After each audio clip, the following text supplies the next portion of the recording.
Bonjour, bonsoir. Je suis Nyambourong Blakoto, investisseur grâce à l'Internet. Internet égale opportunité. Merci bien à toutes les personnes qui se sont abonnées à ma chaîne. Ceux qui n'ont pas encore fait, abonnez-vous en cliquant sur le bouton rouge en bas. Car sur cette chaîne, je parle de la bourse, du trading, de crypto-monnaie, de l'entrepreneuriat et de la motivation. Si tous ces domaines vous intéressent, abonnez-vous, partagez et laissez des commentaires. Merci.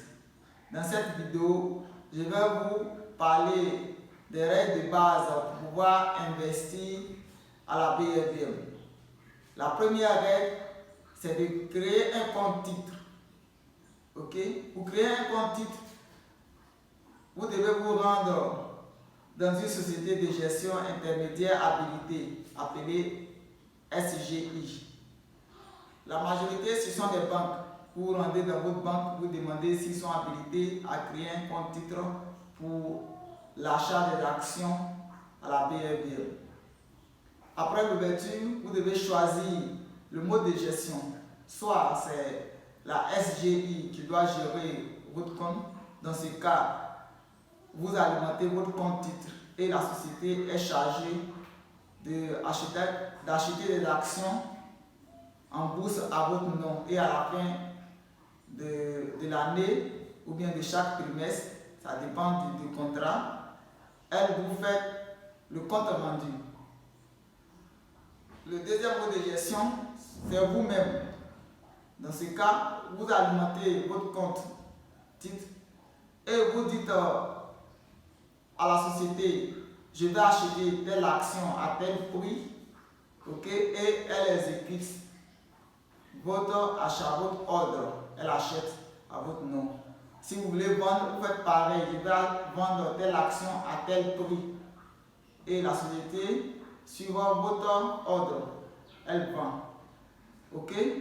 Pour pouvoir dire à la société d'acheter telle action ou bien de vendre telle action, vous devez suivre les règles de base.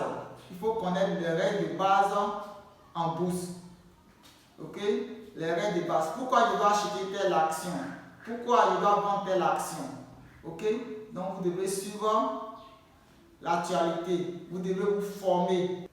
La formation consiste à regarder les vidéos YouTube qui parlent de la bourse, à regarder les chaînes de télévision qui parlent de la bourse, à lire les journaux qui parlent de la bourse, pour pouvoir comprendre quelle action on doit acheter, pourquoi on doit acheter.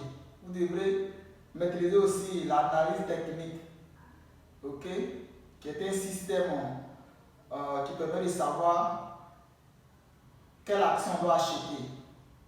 Ok, c'est pas compliqué. Si l'autre l'a fait, c'est que vous pouvez le faire. Donc, imprégnez-vous de l'économie. Là, vous allez savoir quelle action on doit acheter à chaque fois. Okay. Investissez en bourse l'argent dont vous n'avez pas besoin au quotidien. Ça veut dire quoi? On ne doit pas investir l'argent du loyer, l'argent de la popote, l'argent de la scolarité des enfants. On ne doit pas investir en bourse. Parce que c'est ça qu'on a besoin au quotidien, on a besoin immédiatement. Mais on doit investir l'argent d'un projet à long terme, ok, soit 5 ans, 10 ans. Vous avez un projet pour achat de voiture, pour achat de maison, pour les enfants lorsqu'ils seront grands. Si vous décidez de les mettre à l'université, cette somme-là, vous devez investir en bourse pour un long moment. Okay? Il faut diversifier son portefeuille. À la BFM, il y a plusieurs secteurs d'activité.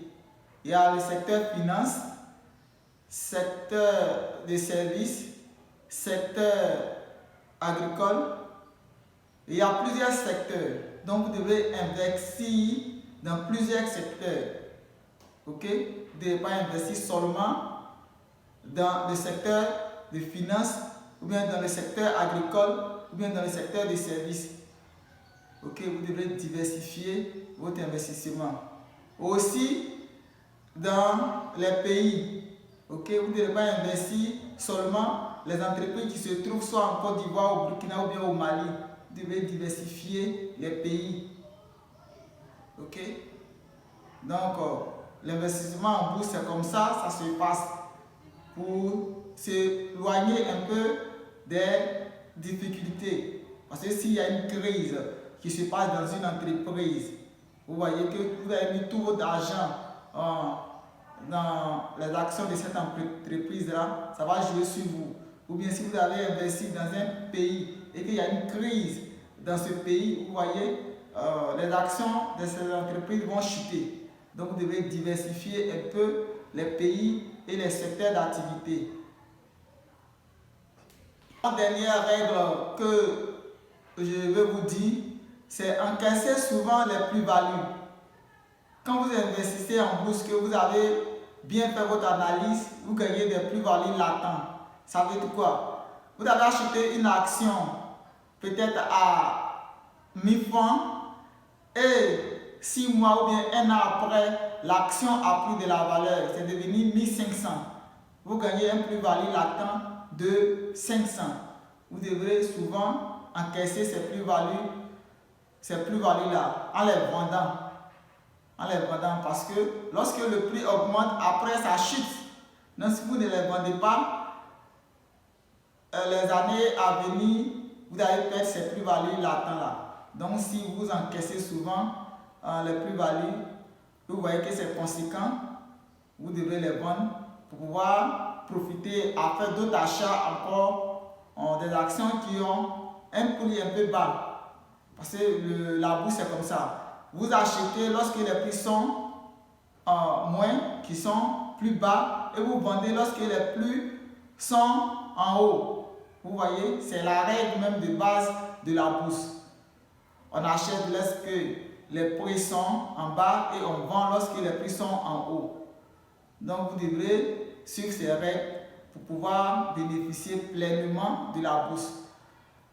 La bourse est une opportunité un peu cachée, c'est pourquoi j'ai décidé de créer cette chaîne, à en parler à mes frères et sœurs qui ne connaissent pas. Lorsque je parle souvent de la bourse, eux ils voient ça en bourse d'études pour les enfants aller étudier en Europe ou bien dans un autre pays africain. Vous voyez, c'est ce qu'ils voient. Ils ne connaissent pas, ils ne savent pas que la bourse est une opportunité qui permet à tout un chacun d'avoir de l'argent et à subvenir à ses besoins, à être heureux, au fait, à être indépendant financièrement. Donc c'est le but même de cette chaîne. Il faut savoir aussi, en dernière position, que tout ce qui est opportunité, il y a aussi des risques.